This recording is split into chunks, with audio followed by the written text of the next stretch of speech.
Et si la Seconde Guerre mondiale avait pris une tournure totalement inattendue?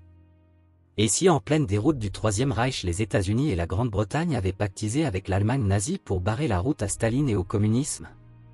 Cette hypothèse digne d'un roman d'espionnage a pourtant été prise au sérieux par plusieurs acteurs de l'époque. En 1944, l'Europe est à feu et à sang.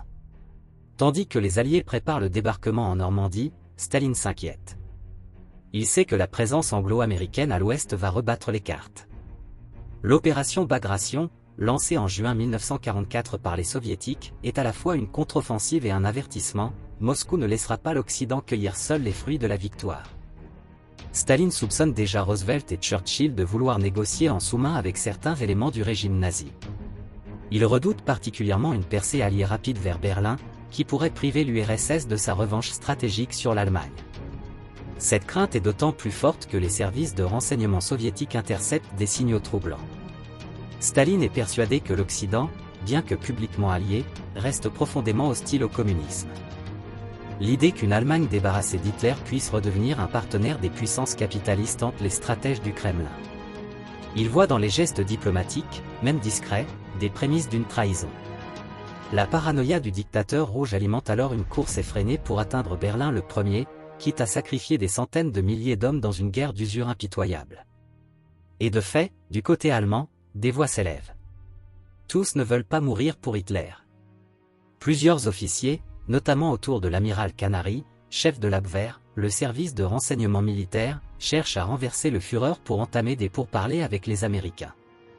L'opération Valkyrie du 20 juillet 1944, orchestrée par von Stauffenberg, visait précisément à éliminer Hitler et proposer une reddition conditionnelle à l'Ouest, afin de poursuivre la guerre contre le bolchevisme à l'Est. L'idée était simple, convaincre Washington et Londres que le véritable ennemi commun était Moscou, et que l'Allemagne, débarrassée de son dictateur, pouvait redevenir un allié dans la lutte contre Staline.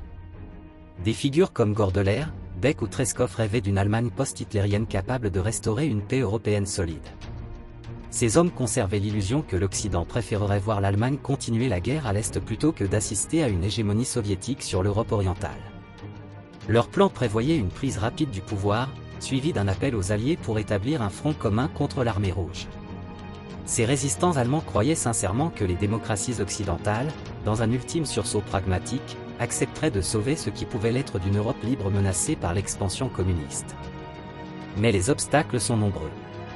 Churchill est intraitable, aucune négociation n'est possible avec un régime qui a plongé l'Europe dans l'horreur.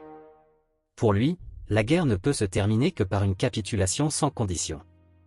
Roosevelt, plus souple, n'exclut pas des manœuvres stratégiques, mais reste prudent tant que Hitler est en vie. Pourtant, des discussions secrètes ont bel et bien lieu. En Suisse, l'opération Sunrise, conduite par l'OSS américain Dulles, tente de négocier la reddition des troupes allemandes en Italie, à l'insu des soviétiques. Staline explose de rage en l'apprenant, persuadé que ses alliés sont en train de le trahir. Dans les derniers jours du Reich, l'idée d'une alliance anti-bolchevique ressurgit. Des officiers de la SS, notamment Schellenberg, espèrent amadouer les Anglo-Américains. Certains, comme Göhlen, chef des services de renseignement allemands sur le front de l'Est, proposent leur dossier sur l'armée rouge en échange d'une protection. Ce même Göhlen sera d'ailleurs récupéré après la guerre par les Américains et deviendra un pilier des services secrets de l'Allemagne de l'Ouest. D'autres figures nazies, comme Speer ou même Göring avant sa capture, ont nourri l'espoir d'un renversement d'alliance. Göring, capturé en mai 1945, aurait évoqué la nécessité d'une alliance entre civilisations occidentales. Il aurait même confié à un officier américain que les Allemands et les Anglo-Saxons auraient dû faire front commun contre les barbares de l'Est. Et si l'attentat de Stauffenberg avait réussi? L'Allemagne aurait sans doute connu un putsch militaire. Une junte aurait pris le pouvoir, éliminé les figures les plus radicales du nazisme et tenté d'ouvrir des négociations avec les Alliés. Les Anglo-Américains auraient alors été face à un dilemme historique, continuer la guerre contre une Allemagne affaiblie mais nettoyée d'Hitler, ou pactiser avec elle pour freiner la poussée soviétique. Des hommes comme le général Beck ou Hassel auraient tenté une médiation. Mais les délais étaient trop courts, la méfiance trop forte. De toute façon, Hitler a survécu à l'attentat. L'un des éléments les plus troublants reste le recrutement massif d'anciens nazis par les Américains après la guerre. L'opération Paperclip, par exemple, permit à des scientifiques du Reich comme von Braun, père du V2, d'échapper à tout procès pour contribuer au programme spatial américain. C'était là une forme d'alliance, froide et pragmatique, destinée à bâtir un rempart contre le communisme. Dans ce contexte, on comprend mieux la peur panique de Staline. En voyant les Alliés débarquer en France, il sait que le temps presse. D'où la brutalité et la vitesse de l'opération Bagration, qui anéantit le groupe d'armées centre de la Wehrmacht. Staline veut arriver à Berlin le premier, pour empêcher toute tentative de basculement diplomatique.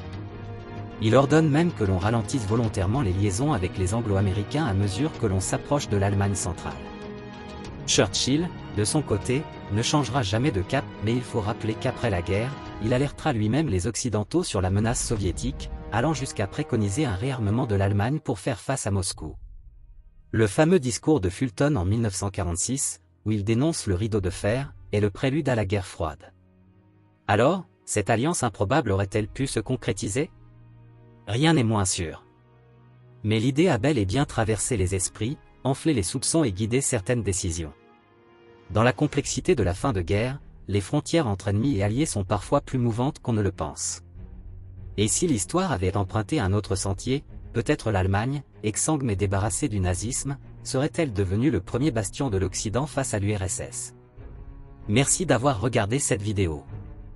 Si ce récit vous a intéressé et que vous aimez explorer les zones grises de l'histoire, merci de bien vouloir liker cette vidéo, et surtout de vous abonner à la chaîne.